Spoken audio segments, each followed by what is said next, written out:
Go. Hello everyone. This talk is going to be about implementing a network monitoring system. So basically, I'm focusing mostly on the implementation. We'll go into a few different things and operating systems and buffers and blah blah blah to learn about tuning. It's a focus on the small business rather than spending hundreds of dollars on specific high performance NICs. We'll do it on commodity hardware and see what we can come up with on passively capturing traffic. Alright, who am I? My name is Jon Schipp. I am a Unix administrator for a small company in southern Indiana. I also do PCI compliance, but don't dog on me. I try not to be a checkbox guy. Checkbox guy. Checkbox guy, yep. Freaking shit. So I also run a local Unix and Linux user group, and I do the Southern Indiana Computer Club. Basically, it's a little security thing I do with me and some friends, try to write code and play with stuff. Yeah, I like computers a lot. So what's network monitoring? So the idea is we want to monitor a network, and we do this by collecting traffic or collecting data. And with this data, what we have to do with it, we have to make it useful. So we have to have a method of interpreting the data, right? So once we have data, we run tools on the data to get valuable information, right? We turn data into information into knowledge, you know, typical framework. And why would you want a network monitoring system? Well, one reason is network issues. Aside from security, which is usually mostly what it's used for, I find it very helpful in my day-to-day activities. Whenever there's a problem, I can't figure out why one machine can't communicate with the next machine, you know, I just open up TCP dump and let it rip and usually solve the problem. I've solved many common network problems, especially when I'm writing firewall rules. You know, why is my remote mail server reporting a TCP segment with RST bit set? And I found out, oh, last night I wrote a rule and I screwed it up. So, you know, it's resetting the connection. So I can see that with TCP dump and having these sensors around my network, and I can see how machines are responding, and I can make decisions and see if I screwed something up in the past. And another thing, well, the most important usually is attack detection. Everybody uses network monitoring for detecting attacks, right? There's a foundation where we can, you know, run tools like Snort and have alerts and let us know what's going on in our network. Another thing is record keeping. If you want to have full content packet capturing, maybe there's an incident in the future, or you know you don't know that's going to happen, but it's there. It's a possibility. You can record the data, and then later on you can analyze it for causal relations, and you can see maybe what happened here or why it happened. And that's really good to have too. It's also fun. I could look at traffic all day long. I kind of like it, whatever fetish. So like I said, this is a focus on small to medium stuff. Right. Oh, send me that sended knowledge. And I originally started this in my basement, playing around with stuff. There's a really good book by Richard Baitlich. I'm sure many of you guys have heard of him. He speaks at Black Hat and a lot of big conferences. Called the Tao of Network Monitoring. Its focus is largely on the tools that you're going to use, which we won't go into that. But if you haven't used like ngrep and Snort and TCP dump and TCP stat, and there's a whole slew of them. But if you haven't used those tools, then that's usually a really good book to get involved and try a few things out, because it goes in really a lot of detail basically. We're working with cheap goods and what we have. So this is my basement. This is where I started out. This machine over here is an OpenBSD router, and basically it's running PF. It does my filtering, and I have 3 different networks on there, and it also runs all my censoring tools. So I just run my tools on the machine. I can see what traffic is flowing between which interfaces. So that's kind of like I got started with this, and now I've implemented it in the business I work for. We've had pretty good results with it too. So how do we get the data, right? So the cheapest thing to do is have a hub. You know, you can get them for $10 off eBay, probably at Walmart, whatever. Now I'd probably get a higher end hub with a better CPU and blah blah blah. But you can also use what's called span ports. What's what Cisco calls them, but there's other devices having their switches, port mirroring. So basically, you take a few interfaces, or all the interfaces if your switch can handle it, and we copy the data from these interfaces out to a port, and you'll have this data go into a remote sensor listening. That's one thing we can do. We can also do with taps. Taps are expensive, or typically I think they run anywhere between $200 and a couple $1,000. Basically just another device you sit on your network and regenerates traffic, makes copies and sends it to us. Sends off a picture of one in the next slide. And if you want to be, well, here's IP forwarding. We can also do this too. So if you have some machines on a specific network segment and you don't want to deploy a hub, or you don't want to have spanning turned on or anything like that, you could just, if it's just maybe like 2 machines you want to monitor, you can just have it forward over IP to a remote machine and do it that way too, so you don't have to capture everything. You can only grab what you need. And that's a method that might be useful in certain environments. So here's an example of a regeneration tap.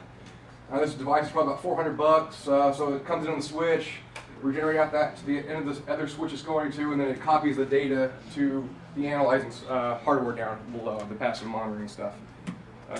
And back to forwarding, so here's a few things we can do. Wireshark has a remote feature, so you can copy traffic to a remote process, a remote Wireshark process on a machine. And Network Monitor Pro has the ability to do that. They call it PCAP over IP. You can also do it at TCW or socket-based tools like SOCAT, SCAT, SSH, cryptcatting, all that stuff. And IP Tables has a way to do it with an action called T.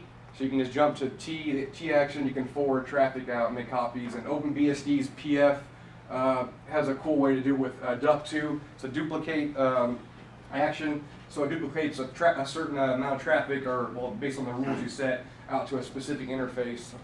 And then you can have your monitoring device listening on that interface. That works, pretty cool. Here's some basic architecture. So in the top left-hand corner, firewall inline 5. I just grabbed these from Google. We see, this is basically what I had in my basement. You have a router, firewall, inline sensor all in one device. All traffic's flowing through it, and you're just collecting data that way. And we have, say, the bottom left, we have, you can do it with the hub or switch, basically what we talked about with spanning and port mirroring. And then the top, on the two on the right-hand side are just different ways to set to put your sensor after the firewall or before. Okay, so problems here. High-end equipment is expensive. Packet capture is hard to do, especially when you get into gigabit speeds. So to manage that with commodity hardware, basically we're doing a lot of do-it-yourself type stuff, learning about a lot of OS tweaking with buffers, and probably adding certain new sockets, you know, putting in kernel modules like PF Ring, or in FreeBSD they have a new implementation called netmap. And you know, the big thing is hardware is not the problem usually, it's the software. A good example of this is the Berkeley packet filter. The original paper was written in '92 by Van Jacobson and another guy, his name is escaping me, but you know, that's it's about 20 years ago. And we're using that same design today in the BSD family of operating systems. And then Linux, we take that Berkeley filter and we use that as a foundation. You know, they rewrote it to what's called LSF, the Linux socket filter. It's its own implementation. All right, so network interface card. So a good thing to do is get a quality card. That will help out a lot. NAPI is very good. So NAPI is the new application programming interface. It's a way to get your NIC to transfer data to the system memory, like DMA data, and using kernel ring buffers. So DMA is really good, so we can avoid CPU intervention. We can directly copy data from the NIC to system memory, and that's much quicker. And usually these cards are what I'm using right now, and they whoop. They're excellent, and they're $30 on eBay. You can't beat it. Buy 15 of them and stick them in your PCI slots and go. So PCI buses.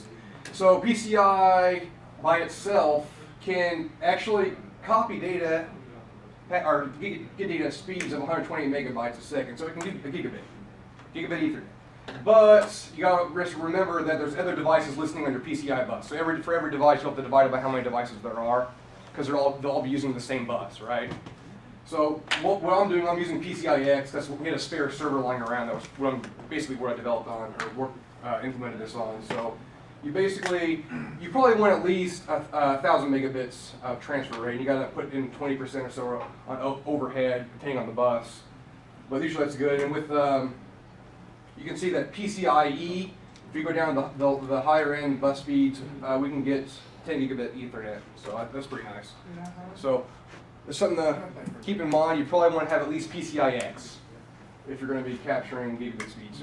All right, other things, using commodity CPU. If you have a choice between the Opteron and the Xeon, definitely go with the Opteron. It's much quicker. There was some academic papers that I've encountered on packet capture that these guys were testing between these two CPUs, and the Opteron whooped on all operating systems. Well, they tested FreeBSD and Linux, but in all tests, the Opteron outperformed the Xeon.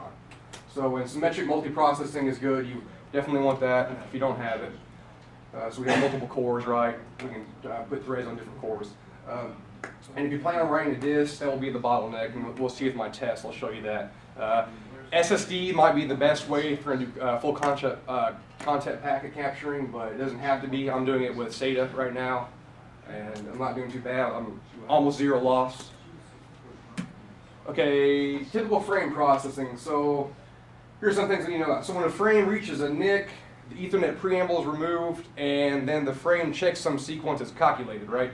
If most NIC cards do not pass, if the checksum sequence is invalid, will not pass the card, or the frame through the NIC into the internal memory and then to the operating system. They get dropped. There are some cards that do that, so you will not typically, if you're using libpcap and you're tapping into an interface, you will not see a bad frame checksum sequence on frames. But however, you will see checksum sequence for TCP and IP. But it's just something to keep in mind, and we all know promiscuous mode will capture everything, and otherwise it only captures the unicast destination address on your MAC address, so you don't set your card in promiscuous mode. And we also have what we do after all that's done. We do a first in, first out to a kernel ring buffer, and that's usually if we have DMA is directly transferred to memory, system memory on the host operating system. If you don't have a system that uses DMA and your NIC doesn't, then the CPU will have to intervene, and you'll have to use CPU cycles to copy that to the host memory, which greatly reduces the amount of traffic you can capture. So, and then what happens after that is the NIC generates an interrupt. The interrupt handler for the device driver is then called, and it's passed into memory to the IP stack, and then to the TCP modules and modules and so on, eventually to the user space. Okay, so frame processing. This is basically how it's done. This is probably not true for all cards, but generally this is how it's done. So what happens is a frame will come in to the NIC, right? Be stored in internal memory on the NIC in this buffer. The buffer is then DMA'd to another buffer in the host operating system. And then we have a buffer descriptor in the NIC that's transferred to the host operating system memory. And this descriptor describes the frame in memory, so you can address it and do things with it. So for instance, whenever I send data out my NIC, what's going to happen is that descriptor is going to be passed to the NIC card. The NIC card is going to look in memory for the packet or the frame that's going to be sent out, and it's going to describe it. It's going to be, hey, this points to this address in memory. It's going to pull it out and just send it out on the network. So descriptors are used to describe the data. And in my tests, I'm doing a FreeBSD and Ubuntu, partly because FreeBSD is the most popular operating system of the BSD family, and Linux, Ubuntu is the largest, most widely used distribution. So, some people relate to. Out of curiosity, is anybody here use FreeBSD? Guess a few hands? All right, cool. So, we're going to talk about kernel structures a little bit just to get an idea. So in FreeBSD, what we do is a packet is stored into a MBUF, it's a memory buffer. And what we have here is, you look at the bottom right-hand corner of the screen, we have 3 MBUFs, and these 3 combine to be an MBUF chain. So if you look at the bottom, the leftmost MBUF, you can see at the bottom it says 28 bytes for the IP header and UDP header. So our IP header is 20 bytes and UDP header is 8 bytes. So we're actually storing the packets just like that into these MBUFs. And it's where it says mnext at the top, it points to the next MBUF in the chain. And if you look over here where that grep command is, I'm grepping for msize and param.h.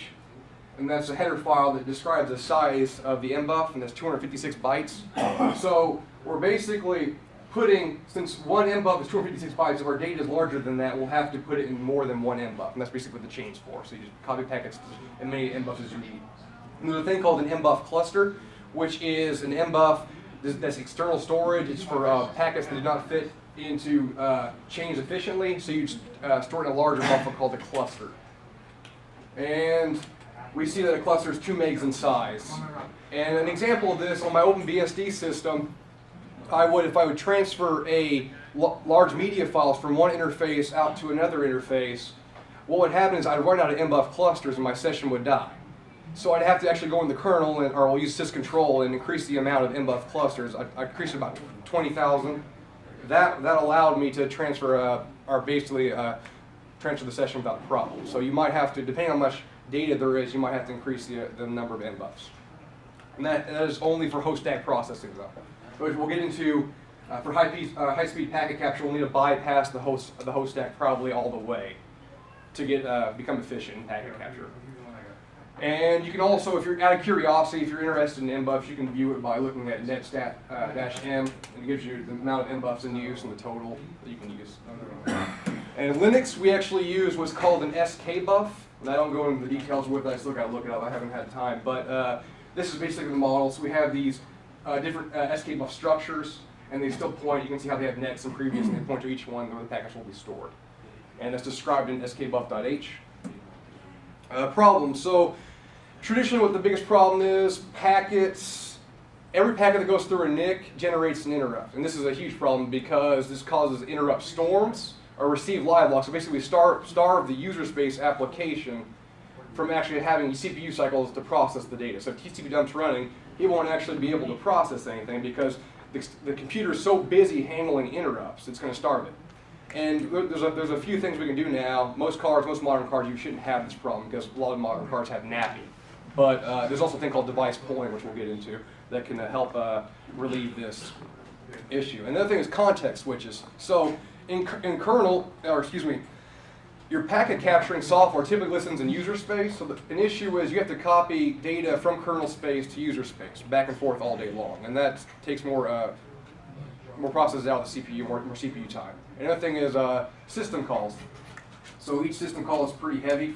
Usually you have to call a read for each packet or something like that to read it, and that usually takes a lot of CPU time. Solutions, what can we do?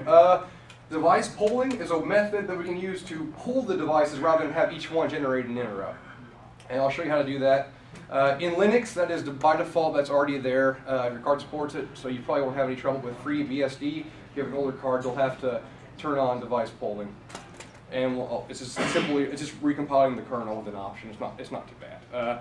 And then of course, NAPI is probably the best solution. Like those MT cards I talked about, those are NAPI cards. So they built in those interrupt mitigation techniques built into the card, so you won't have an issue.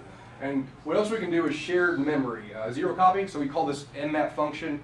Basically, what we do is we copy data into a buffer in the kernel, and have the user space application be allowed to actually access that buffer in kernel, rather than copying from this in kernel to another buffer, then to finally the user space, they can actually access the same memory addresses in the kernel. So that definitely cuts down on copies, and that will help out a lot. We can also just bypass the host stack altogether.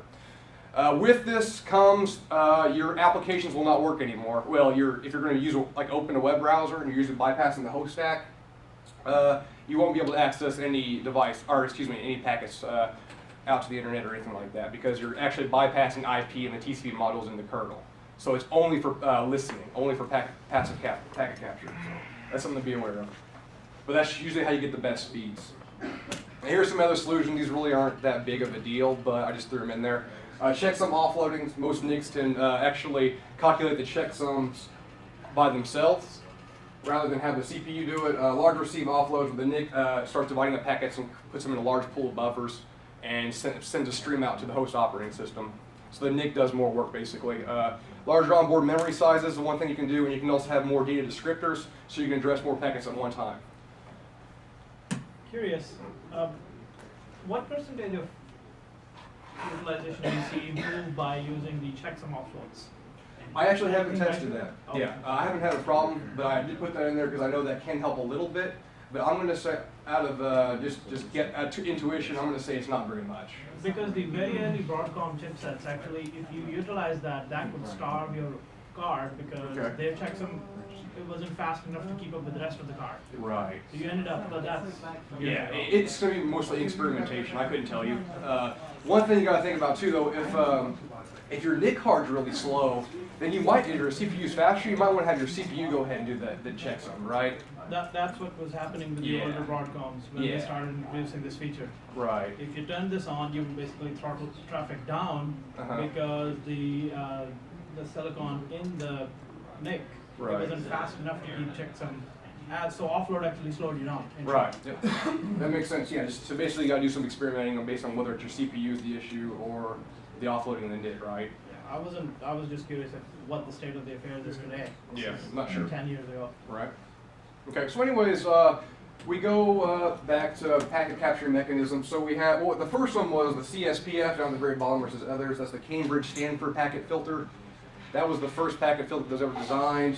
And the problem with this was the filtering was actually done in user space rather than kernel space. So basically the packets got to kernel and you went ahead and copied them in user space and filtered them there rather than just filtering at the kernel, because this extra CPU cycles are just wasted. Why would you do that? And that's how BPF came about, and that's how the popularity for BPF increased. And BPF's the packet filtering mechanism on FreeBSD, and Linux uses LSF, the Linux socket filter, which is kind of like an extended BPF. It uses the same filtering language, the ruling language. And then later on, this isn't really a packet capture mechanism subsystem like pfring, but that's what I'm going to be talking about for Linux. Is one way we can really greatly increase the speed of our packet capture and processing. So libpcap, everybody's familiar with libpcap. It's a C library for packet capture and gives us access to link layer information. And it runs on almost all the modern Unices and it's ported to Windows. And data is actually stored in the libpcap buffer, and the applications will read from it. And here's some FreeBSD frame processing. This is basically how it works. I'm not sure. Some of this material is a little bit old. I had to do a lot of research on this, so I will say that I'm probably incorrect on a few things in here, or maybe a lot of things. But generally, this is to get an idea of the concepts. I'm not a developer, so I'm just learning C now. I'm going through some source code and trying to figure some things out on my own, just so you know. So FreeBSD frame process. What we do is once the frame comes into the NIC card, it gets copied to the host stack, and the pointer is passed to BPF, and it's copied to a hold store buffer. These are double buffers. And then from there, the packet is eventually copied to user space and to libpcap, right? And the problem with this is actually 3 copies, rather than in Linux there's 2 copies, which is interesting. But FreeBSD seems to outperform in my test, and I know there's some studies and their results were FreeBSD in user space always outperforms Linux, which is kind of interesting. But anyway, so BSD typically deals with smaller buffers, and we copy half of the double buffer to user space. So since we have 2 in the double buffer being store buffer and hold buffer, what happens is once the hold buffer becomes depleted, the store buffer takes its place. So the packets actually get copied to the store buffer first, and they'll move to the hold buffer where the libpcap will read from it. Packets are, whenever you open up a tap on a device, you're actually calling like IO control, and there's a pseudo device called a dev BPF, and that's where you'll listen for your data. Linux frame processing. So this is how it's done in Linux. We have a queue of pointers, and we're actually making 2 copies, one at LSF and one in the user space. So on that ground, it's more efficient. We only make 2 copies rather than 3 in FreeBSD. Something to keep in mind. All right, and so we talked about interrupt usage and Livelock and interrupt storms. Here's how we can do it on FreeBSD to turn on device polling if you have an older card that doesn't use NAPI, right? What we can do is you just edit the kernel file, and we'll just add options -device polling, _ device polling, and then we'll set the rate, the CPU rate, the frequency that we're going to poll. And right here we're using our 1000 hertz. Every 1000 hertz will pull the kernel, and then we just do a make build kernel and make install kernel to rebuild the kernel. And then you enable it by just ifconfig device polling. You can set it in rc.conf if you want to have it on boot. Or you can just get a NAPI card and not have to worry about this because they're cheap, 30 bucks. Okay, so another thing to worry about is tuning. So if you're going to drop lots of data, which you probably are if you're using older hardware, I had problems. I was dropping probably 1,000, 2,000, 3,000 packets every half an hour, which is not too good. So eventually I was able to tune my buffers to 0% loss by defaults. So one thing we can do to increase the size of our kernel buffer is we can set BPF buff size. By default it's 4 kilobytes, and then there's the max size, 512 kilobytes. And in Linux we have the equivalents, which is RMEM is the socket receive buffer, and we have a max size, can't go over unless you increase the max size. And then the max backlog So basically, backlog is how many outstanding packets that can be addressed in memory that aren't actually passed to the IP input modules with the host stack.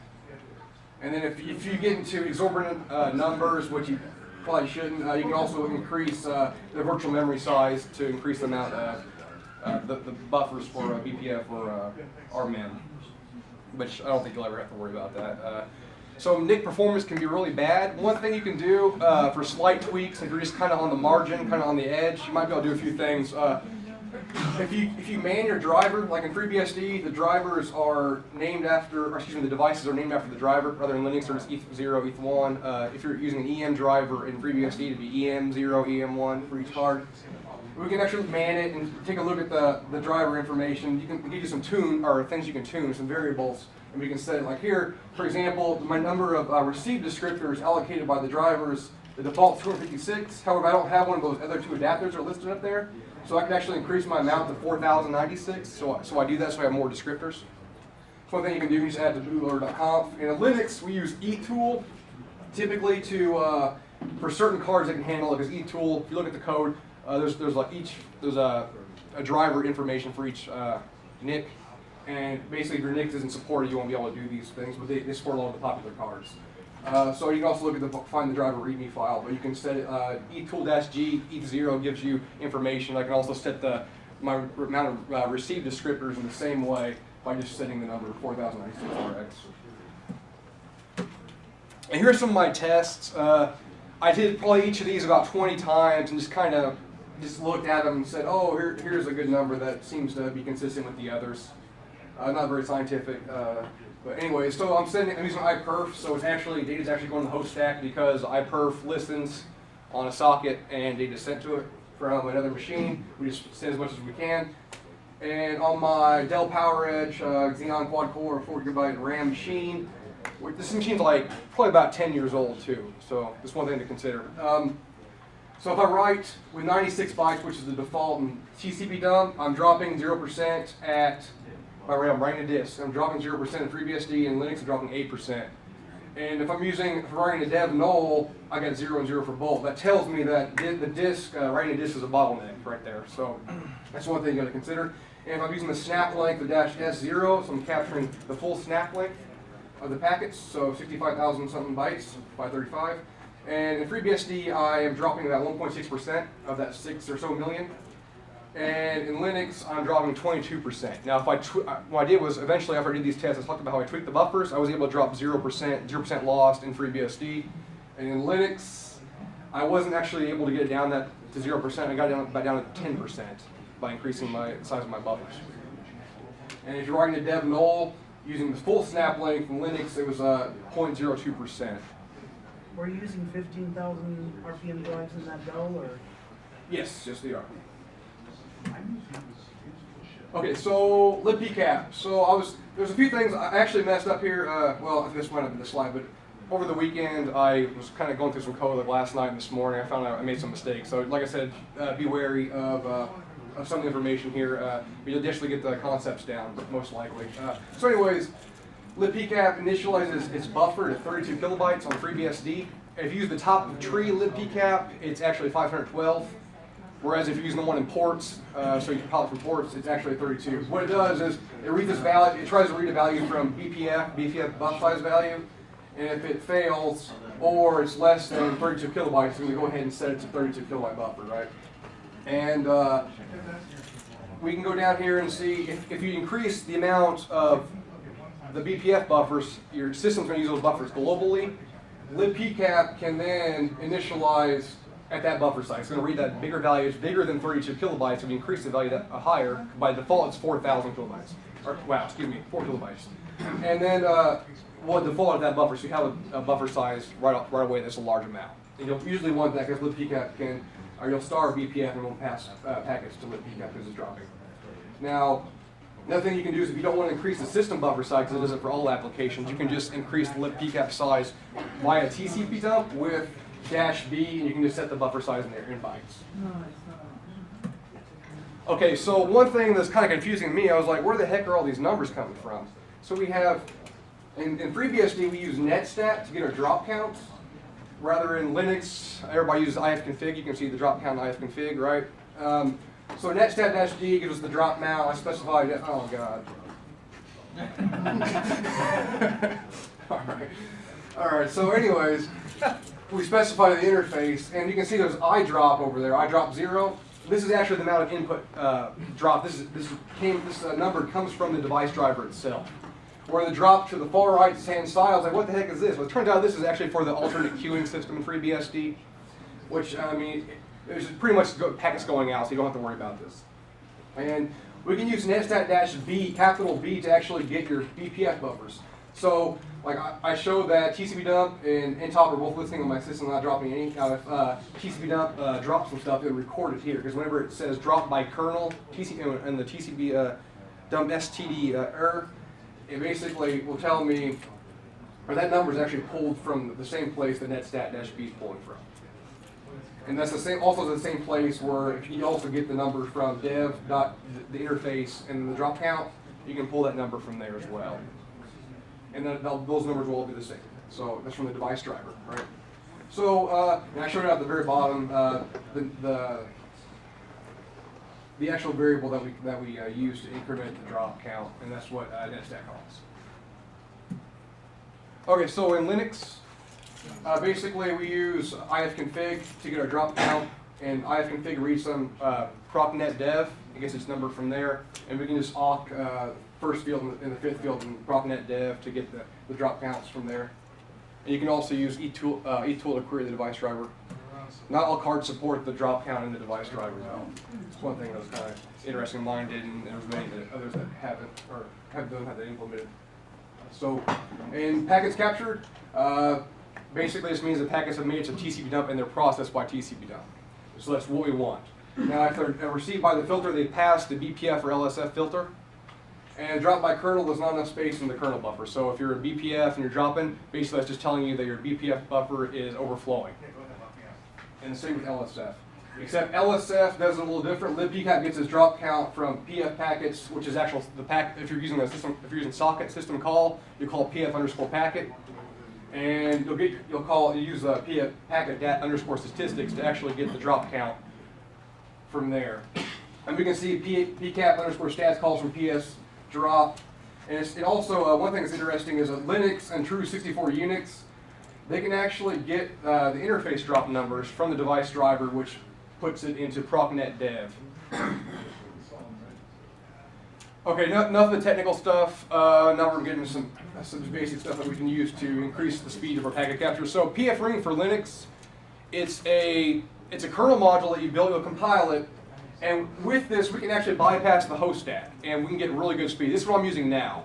I'm using Ubuntu Linux in work, and I have pfring compile, and this allows me to get, I can get about gigabit speeds, full content capture, packet capture in a disk, which is pretty nice. So we basically, it implements a shared memory mechanism, so we use mmap, and we'll map the kernel memory user space, so they can both address the same amount of memory. And we bypass the host stack, and it's only, if you're going to use the high speed, there's different modes, but if you use the fastest mode, you'll have to have a pfring aware driver. And that is included in the package when you download the tarball. You can, the drivers are included. And they only support E1000, ITB, and IXGBE device, but you get the MT card I was talking about, and you'll be just fine. Okay, so here's how we do it. We can just compile pfring, and then we also have to compile a pfring libpcap and TCP dump application. So they'll use the pfring shared libraries, and then we'll just put it in the kernel, give it some options, and then we recompile all our user-land applications. So basically, these land applications will actually call the shared libraries that pfring is using. And that has to be done if you're going to get the speeds. Also, we can use, there's something called pfring DNA. I'm not actually using that. Direct NIC access is basically what DNA is. So it's the fastest, I believe it's the fastest mechanism they have right now. So we go directly from the NIC to the application in user space, which is kind of interesting, but there's a problem with it. You can only use one application at a time. And there's also threaded NAPI. If you're interested in that, you can have threaded RX queues. And this is for people that use VMs. If you're using virtualization, you might be interested in vpfring. So basically, we just bypass the hypervisor, and go directly to pfring. And we can get good speeds that way. And in FreeBSD, we have what is called netmap. Netmap is its own high-speed mechanism, so it creates a pseudo device called dev netmap, and we can get up to gigabit speeds with this. I haven't actually used this. This is something I've been wanting to do for quite some time, but I don't have the resources at work right now. But because right now I'm just using our Linux with pfring, and it's doing everything we need. But I'd like to get some devices and play with this at home or something. Give it a shot, because I'm pretty excited about this.